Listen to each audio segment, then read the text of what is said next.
इस देश का मुसलमान, हिंदू या बैकवर्ड फॉरवर्ड या यादव, राजपूत या दलित की बात नहीं है, बिहारी की बात है। देश के लोकतांत्रिक मूल्यों की बात है, संविधान की बात है।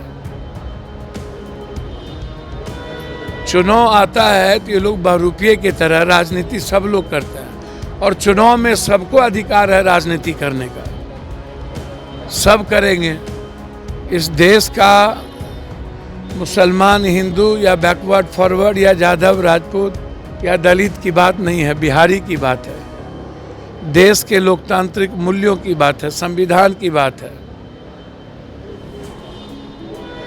चुनाव आता है तो ये लोग बहरूपिये की तरह राजनीति सब लोग करते हैं और चुनाव में सबको अधिकार है राजनीति करने का, सब करेंगे। नेता बताएंगे ना, सब हो गया। कब तक हो जाएगी? हमारे नेता तय करेंगे क्या होगा। सब कुछ हो गया और हमारे पार्टी का जो निर्णय है वो सर्वोच्च होगा।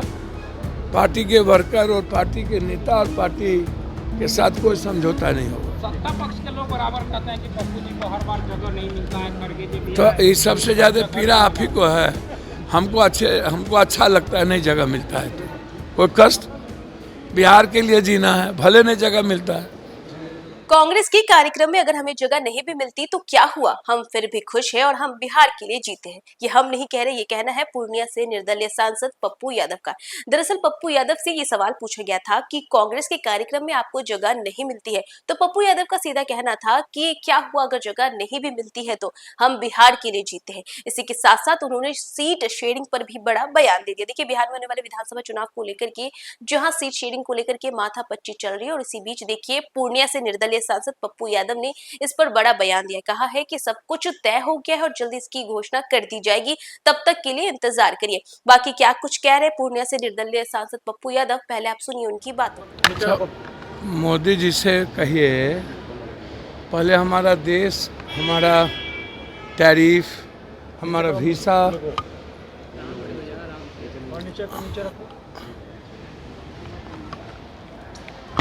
दवाई पर निर्यात पर 100% टैरिफ लगा दिया गया। पहले मोदी जी से कहिए कि देश कहाँ जा रहा है। पहले नेपाल को बचाइए, बांग्लादेश को, श्रीलंका को पहले अपने देश से रिश्ते अच्छे कीजिए, भारत को बचाइए।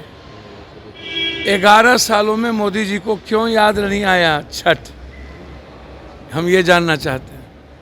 पहली बार छठ कैसे याद आया।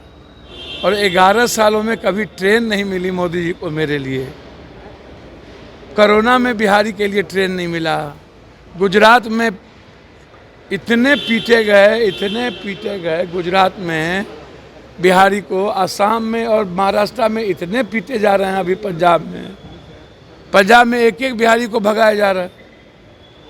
तो बचा लीजिए ना। ये औकात क्यों नहीं है कि हमको रोड पर छोड़ दिए थे कोरोना में। हर बात मोदी साहब आप चुनाव के लिए क्यों करते हैं?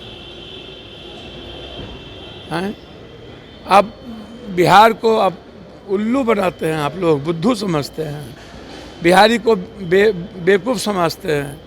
कभी डीएनए को गाली देते हैं, कभी आप बिहार में चीनी मिल की बात नहीं करते हैं, आप बर्बाद कर देते हैं। बिहार के डेवलपमेंट की बात नहीं करते हैं।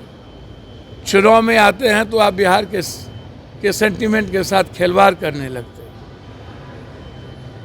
अरे सम्मान कीजिए ना, बिहार का सम्मान, बिहारी का सम्मान, जो देश के निर्माण में जिसकी भूमिका है उसकी इज्जत तो करिए। इज्जत तो कहीं करते नहीं हैं आप लोग। बस इन्हें याद आ जाता है छठ, ट्रेन। इसीलिए मन की बात जब से मोदी जी किए हैं, मोदी जी गरीब और बिहारी के दिल की बात भी कर लिया कीजिए। मन की बात बहुत हो गई। आप रोजगार में भी मन की बात किए थे, डॉलर में भी किए थे, आप विशेष राज में भी मन की बात किए थे। तो विशेष राज और विशेष पैकेज दीजिए ना। हमको नहीं चाहिए आपका छठ की कृपा। छठ मैया हम लोग पर असीम कृपा है कि कमा खा लेते हैं आप। और छठ को आप ये बिहार के लोग ही हर जगह मनाते हैं। तो इसीलिए बिहार की इकोनॉमी, नौकरी, पलायन को रोक दीजिए, कृपा है मेरी। ओवैसी जो है सीमांचल दौरा पे आते हैं और आप लोग से गठबंधन की बात कर रहे हैं और सिर्फ सीमांचल में ही दौरा कर रहे हैं। देखिए, एक बात बोले हैं आपसे, इस देश का मुसलमान, हिंदू या बैकवर्ड फॉरवर्ड या यादव, राजपूत या दलित की बात नहीं है, बिहारी की बात है। देश के लोकतांत्रिक मूल्यों की बात है, संविधान की बात है। चुनाव आता है तो ये लोग बहरूपिये की तरह राजनीति सब लोग करते हैं, और चुनाव में सबको अधिकार है राजनीति करने का। सब करेंगे, लंबी लंबी बात करेंगे। प्रशांत जी पॉजिटिव बात ही नहीं, काम ही नहीं करेंगे। कहाँ हम ऐसा कर देंगे 2 महीना में, कहाँ से इकोनॉमी आएगी? जो आप उल्लू बनाते रहते हैं आप लोग, ये डेली। अरे भैया प्रशांत जी, चोर तो सब है ना। नेताओं की चोरी से पहले पदाधिकारी की भी चोरी खोजिए ना। नेता लोग तो चोर हैं ही, और हमाम में सब नंगे हैं। सवाल उठता है, मैं बार बार कहता हूं कि आपका आधार क्या है इतने पैसे खर्च करने का? ये पैसा आता कहाँ से है? और में आप इतनी मार्केटिंग और इतनी सोशल मीडिया से या अखबार, टीवी को पैसा देते कहाँ से हैं? हद हो गया, इतना बेनिटिंग। सीमांचल में पप्पू यादव का प्रभाव चलेगा या ओवैसी का प्रभाव देखने को मिलेगा? भैया हमारा कोई प्रभाव नहीं है। बेटा है, और बेटा सेवक हमेशा घर का बेटा होता है। बेटे, उनको क्या पता मेरी पीड़ा का, मेरे दर्द का, सीमांचल के दर्द का, बिहार के दर्द का। बिहारी कितनी दर्द में रहता है। कभी आप इतने बिहारी को पीटा गया, कभी आप गए? कितने बार सीमांचल के और कोसी के लोग की घटना घटी, आप कभी मदद किए? यदि कहीं 1 रुपया मदद की हो तो मैं चैलेंज करता हूं, हमको बता दो। और प्रशांत जी को भी चैलेंज करता हूं, आपके घर के बगल में जमुनिया ढह गया, पप्पू यादव को जाके 50 लाख रुपया देना पड़ा। आप गए? बक्सर में तो घर था आपका, क्यों नहीं गए? चले जाते, आप बचा लेते जमुनिया को। आप एक ही गांव बचा लेते तब तो आपकी औकात नहीं। सीमांचल में इतने बड़ा बाढ़ आता है, इतनी बड़ी घटनाएं घटती है, विपदा आता है, तो आप कहीं गए? केरल में हमको पीटा गया, आंध्रा में पीटा गया, तमिलनाडु में हमको पीटा गया। मैं पूछना चाहता हूं, तब सीमांचल का दर्द क्यों याद नहीं आता? ये जमाना गया, लोग अपनी जिंदगी जीना चाहते हैं। जात पात की राजनीति खत्म करिए। 10,000 रुपया चुनाव में हमारे ही पैसे को देकर वोट खरीदना और लोभ देना बंद करिए।